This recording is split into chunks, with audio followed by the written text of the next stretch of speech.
Every single day, we're creating this massive invisible trail of data. I'm talking photos, emails, all our social media posts, even our late-night search histories. It all adds up to this incredibly detailed digital version of, well, us. But have you ever really stopped to think about what happens to all that stuff after you're gone? It's a huge question, and honestly, it's getting more urgent every single day. Who gets to see your private messages? Who really owns your photos? And as this technology just keeps advancing, who gets to decide what's done with your digital identity? Okay, so this leads us to a really important term you're gonna wanna know, Ghostbot. And I promise you, this isn't science fiction anymore. A Ghostbot is basically an AI that gets trained on a person's digital footprint. All their texts, voice notes, social media activity, you name it, and it learns to simulate their personality. It can actually mimic how they talked, what they cared about, and how they acted, essentially creating a digital ghost that you can talk to. And look, this is not just some fringe tech idea. Right now, at academic conferences all over the world, ethicists, researchers, and legal experts are in the middle of these intense debates about what all this means. The ethics of our digital future are literally being hashed out as we speak. But why is this technology so, well, concerning? Let's dive into the rise of these ghostbots and see how they're totally changing our whole idea of remembrance. What's really fascinating here is just how fundamentally different this is. I mean, think about it. Traditionally, remembering someone is a passive thing. It's a one-way street.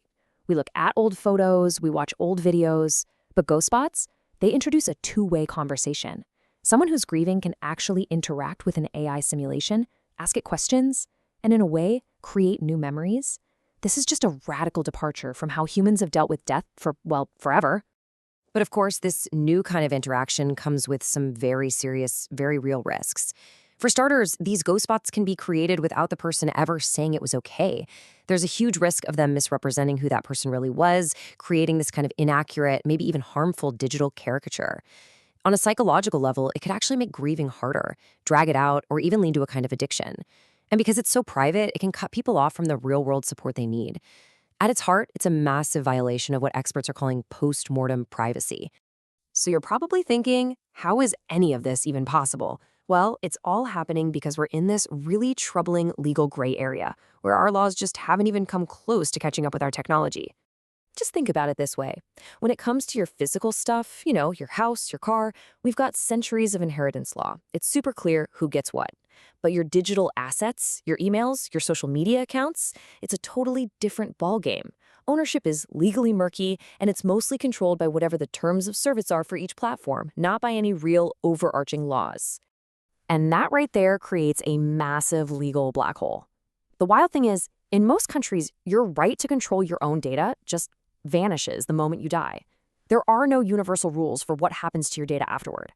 Every single platform has its own policies, and it's this legal chaos that creates the loophole, the one that lets Ghostbots be created without anyone ever asking for consent. So, is there a way out of this mess? Well, researchers have proposed a pretty concrete solution to give people control back, to give them a voice in their own digital afterlife. The answer might be something called a digital will. To put it simply, a digital will would be a legally binding document, just like a regular will, but for your entire digital life. It would be an officially recognized way for you to spell out exactly what you want to happen to all your digital assets and all your data after you're gone. And this isn't just some vague concept. Researchers have actually mapped out how this could work. So you, as the testator, would have full control. You'd pick a primary executor, someone you really trust to make sure your wishes are followed. And from there, you could get really specific. Maybe you give an heir access to your photos, but other next of kin only get limited view-only access. It creates a clear, organized system where there was none before. And here's the crucial part. A digital will would give you incredibly detailed control over the whole Ghostbot question. You could give a simple yes or no on whether one can be created at all. If you say yes, you can then specify exactly what data they can use. Maybe your public social media posts are okay, but definitely not your private messages. You could even decide who's allowed to talk to it and set a time limit for how long your digital ghost can even exist. It puts all the power right back in your hands. So, a digital will sounds like a fantastic tool, right? But it's not a silver bullet. There are still some major challenges we need to figure out on the road to truly defining our own digital legacies. And here's the massive loophole. As the researchers point out, a digital will is great for managing your accounts and your official data, but it can't stop a friend or a family member from using photos, text messages, or videos that they already have on their own phones to go and create an unauthorized Ghostbot. There's just no oversight for that at all. So a digital will by itself isn't enough. To really make this work, we need a combination of things.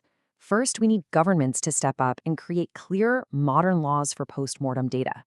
Next, we need to require the big tech platforms to actually recognize and work with these digital will systems. And maybe the most important piece of the puzzle, we all need to have a much bigger conversation about our digital footprints and just how permanent they really are. And all of this brings us back to one final crucial question, one for you to really think about. If you had the power to write your digital will today, right now, what choices would you make? Who would you trust with your data? And what would you want your digital legacy to really say about the life you lived?